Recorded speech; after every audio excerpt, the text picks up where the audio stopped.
And welcome back, everybody, to the War Eagle Wakeup on the Auburn Undercover YouTube channel here on this Tuesday after what was a pretty eventful Monday, and not necessarily something that was expected in a couple of different ways. And we'll get into that. Before I get into that, everybody make sure you subscribe to the YouTube channel down below. We are really close. I think we're around 100 subs away from 10,000, which would be a big accomplishment for us. That's something we've been really pushing for. So definitely make sure to do that if you're not subscribed already. That does not cost you anything. Just go and check down below. Click the subscribe button. We would really appreciate it as we make the push for 10K. Now, for Monday, it was interesting. Auburn lost a commitment in Hollis Davidson, the tight end from McIntosh. We ended up getting word and posted it on the Auburn Undercover message board shortly before he decommitted. We got word that he was thinking about decommitting, reopening his recruitment. A couple hours after that, Auburn gets an even bigger commitment from Tyler Lockhart, the linebacker from Winona, Mississippi. And earlier in the day, Auburn got a transfer offensive lineman. We're going to work backwards a little bit, though, as we go through it. Tyler Lockhart, huge surprise commitment. Top 247 player, top 125-ish player in the country. Top 150 for sure. I know that off the top of my head. Around 10 o'clock Central on Monday night, he tweets, excited, proud to be committed to Auburn. And it was something that was not expected to, really at all by anybody. Mississippi State held all of the predictions on all of the sites. Everybody thought he was going there. His older brother signed with Mississippi State in the 2024 class. TJ is his older brother's name. He actually visited Auburn last year, I think for Big Cat Weekend. Huge offensive tackle, like 6'7", 360 or something like that. Auburn didn't really pursue him too heavily, but Auburn did pursue Tyler Lockhart pretty heavily, clearly. And Auburn gets his surprise commitment at 10 p.m., which I posted on the message board and under my story, which it was a surprise commitment. Not super surprising given who Tyler Lockhart is. He's a really quiet kid. He visited in the spring. It was a lot of yes sirs, just really quiet, not giving away a whole lot, and not necessarily even, I say that, not giving stuff away, but that wasn't by design. It was more so just who he is. He's a quiet kid that doesn't say a lot. And so, the spotlight, the ceremony, the graphics, different graphics people making stuff. He tweeted out a graphic that Auburn made him. He committed at 10 p.m., happy to be committed, moved on. Probably won't hear a whole lot about him for the next little while as well either. But a really big commitment as a top 150 player in the country. This is a guy I was talking with Jason Caldwell earlier. This is a guy that Jason really, really likes. He wrote a commitment analysis on him over at auburnundercover.com. Highly recommend you go and check that out. He has a really good player comparison for him that I think you will want to read. So Auburn gets a big commitment. And that was off the heels of Hollis Davidson decommitting, which it stung, no doubt. This was a guy that Auburn wanted to keep in the class. He committed back in February. At the time, he committed over schools like Miami, Penn State. Those were kind of really the main two. Since that commitment, he had honestly picked up more steam in the recruiting process. That's how these things go when you're getting early commitments right now. It's just kind of the way the recruiting cycle works. If you commit early, some other schools may not have even been on their radar. And I'm not saying that for Hollis Davidson. I'm not saying he wasn't on the radar for other schools. But a 3-star, high 3-star, low 4-star kind of tight end commits to Auburn in February. Miami had been involved previously. As I said, they stayed involved. He visited there this spring. Florida State was a school that he visited. He visited FSU actually during Auburn's A-Day game. He had visited Auburn earlier in the spring. Florida is a school that's been involved. Texas recently offered. And Georgia was another place that he visited this spring, although he had not been offered by Georgia and still has not been offered by Georgia. So he ends up backing off his commitment. When he posted it on social media, he said that he committed too early and he wants to kind of take a step back a little bit. What's interesting here is 24/7 Sports' Tom Loy reported that he's going to officially visit Florida and Florida State this summer, but he already has his Auburn official visit locked in for the Texas A&M game this fall. And I'd venture to guess he'd be back at Auburn sometime this summer probably as well. So he wants to back off his commitment, take things a little bit slower, but he still wants to consider Auburn.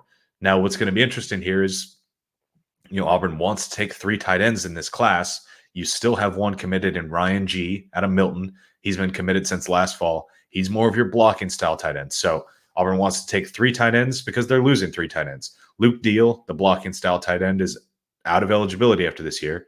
Ryan G comes in and kind of fits that profile. Rivaldo Fairweather, Auburn's all-SEC tight end from last year, will also be out of eligibility after this fall. So Auburn needs more of a hybrid receiving type of guy. Brandon Frazier, also out of eligibility. He's more of a hybrid, can block, maybe a little bit closer to Luke Deal, but can also catch passes a little bit as well. So Auburn wants 3 guys, and that does not change with Hollis Davidson's decommitment. Hollis Davidson's still on the board. So is a guy like Caleb Edwards out of California. Jason wrote about him earlier on Monday, before this even happened and before we had gotten word that he was, going to decommit. We knew that Auburn was going to have to hold on. That's something that has been known for a while. Auburn felt like they were in a position where they were fighting to hold on to their spot. And now they're going to have to fight to get him back in the class if that's the avenue that they want to go to. There's still a lot of tight ends out there on the board for Ben Angamoa, Auburn's tight ends coach. I mentioned Caleb Edwards. AJ Ia recently committed to Arizona State, but he is still a guy that Auburn is pursuing. What's going to be interesting is if Auburn can get 3 tight ends.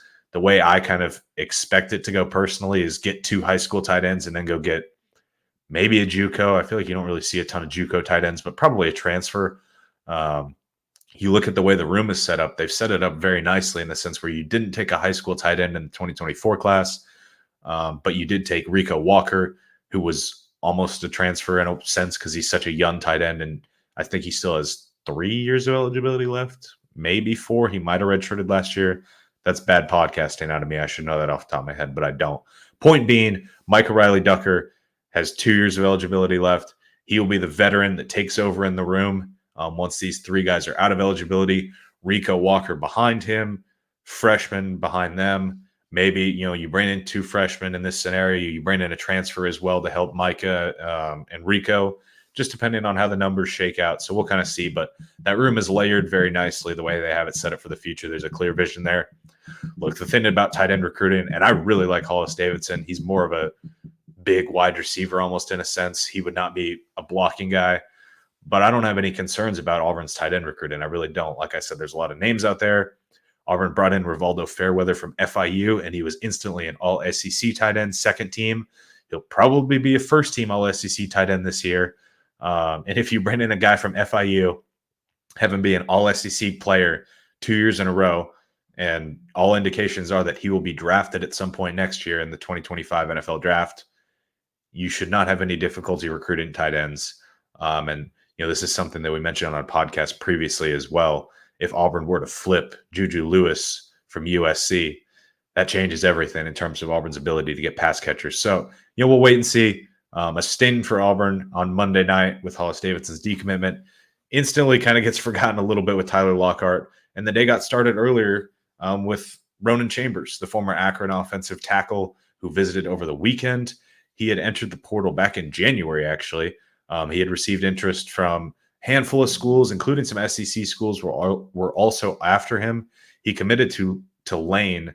I think it was April 8th. Yes, he committed to Tulane a month ago, but didn't end up signing with them. Schools like Arizona, BYU, some other schools get in the mix for him. And then Auburn gets in the mix kind of there at the very end, gets him in for a visit over the weekend, and he ends up flipping his commitment. This is a one-year guy, a guy who is, the word to describe Ronan Chambers is experience and depth. That's 2 words, so it's not a word, but that's what he brings to the offensive line. Hugh Freeze has gone on record before saying that he likes to have 16 scholarship offensive linemen. Well, Auburn was at 15. Ronan Chambers puts them at 16. So there you go. If you look at the way that room is set up, also it's been layered very nicely by Jake Thornton and the way they've flipped that room over since this staff came in. And you look at the 2025 class, it's going to be really loaded. Ronan Chambers does not affect that at all as a one-year guy. So this is a guy that you put in probably at right tackle, maybe left tackle, but I think Auburn feels really, really good about Tyler Johnson backing up Percy Lewis there at that position. And then at right tackle, you have Xavier Tall-Miller. You also have Seth Wilfred. So you have 2 JUCO guys, Wilfred being the backup there. And now you bring in Ronan Chambers as kind of an emergency tackle a little bit. You look at the guard position, you've already got Jaden Muskrat there as probably your emergency guard. He could also play tackle as well, but I think he's stronger at the guard position. So now you've got him really slotted in as your emergency guard. You have Ronan Chambers slotted in as your right tackle backup alongside Wilfred, and then you have Tyler Johnson slotted in behind Percy Lewis. So a guy who has tons of experience, started a lot of games at Akron, and a guy who helps provide some depth for that room that Auburn was clearly looking for. Look, you still had seven scholarship spots before Ronan Chambers, so that puts you at 6 now. So you might as well go get a 1-year guy. It does not affect you at all for the future outside of this season. So you might as well add him. It does not hurt you in any way scholarship-wise. So a day where Auburn picks up 2 commitments, one from the portal, one from the high school ranks, loses a commitment. You're still at 10 commitments overall total in the 2025 class rankings. And we'll see where Auburn goes from here. Clearly, they have some surprises, some tricks up their sleeve. Thanks, everybody, for tuning in to the War Eagle Wake Up on this Tuesday. Like I said at the beginning, if you're still here, please subscribe to the YouTube channel if you're not already. We're very close to 10,000 subs. We're pushing for that hard. That would be greatly appreciated. If you're not over at auburnundercover.com, definitely make sure to come check us out over there. Everything that I've talked about on here has already been covered extensively on the site, on the message board, been discussed with the great Auburn Undercover message board family. So come check us out over there. We will catch you again soon on the YouTube channel. I know Jason, we've had the Plains Truth, his video series. He's got a couple more in the works. We've got some other stuff in the works as well. So definitely do not miss out. Make sure to subscribe to the YouTube channel, and we will see you guys on here again soon.